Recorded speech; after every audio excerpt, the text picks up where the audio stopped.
this video, I want to share some essentials for creating checklist content that sells. So people love checklists and they are actually willing to pay money for this type of content, or you can also use it to grow your business. So today I'm going to share how you can put together your checklist and what are the essentials that you'll need. So the first thing you want to do is define your purpose. You want to have a clear objective. A checklist really needs to be focused. What do you want your users to achieve from completing your checklist? So you really should have one primary purpose and create your checklist around that objective. For example, you want your users to be able to quickly and easily set up a WordPress blog. So maybe your checklist is set up your WordPress blog in 10 steps or less, or something along those lines. So you wouldn't be talking about setting up an HTML site. You wouldn't be talking about setting up a shopping cart. It would be focusing on a word. So you also want to share details so your users can pick up your checklist and go through a specific process.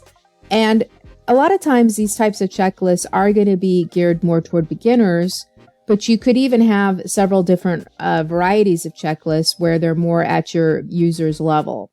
So maybe it could start with something super easy like setting up your blog, and then maybe you have another checklist that's more intermediate about optimizing your blog for speed that somebody would go through after they've set up the first, gone through the first checklist. And you really want to make sure your checklist has realistic steps that users can complete, and they should be bite-sized. You don't want a checklist that's 20 pages that has 50 different steps. That's just too much. It's too big. And it would probably need to be broken down into multiple checklists. So examples of bite-sized steps. Rather than creating one checklist item like create a lead magnet report, you would break it down into smaller steps.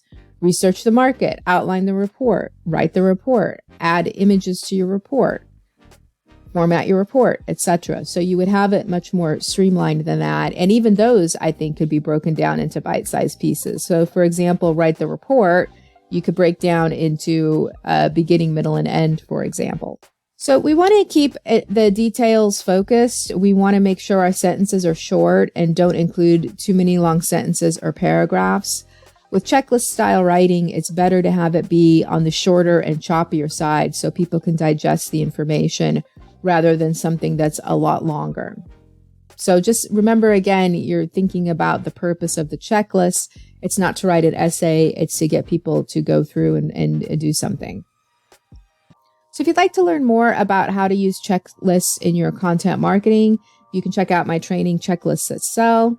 And I share how you can use these to grow your business and to even sell directly as content.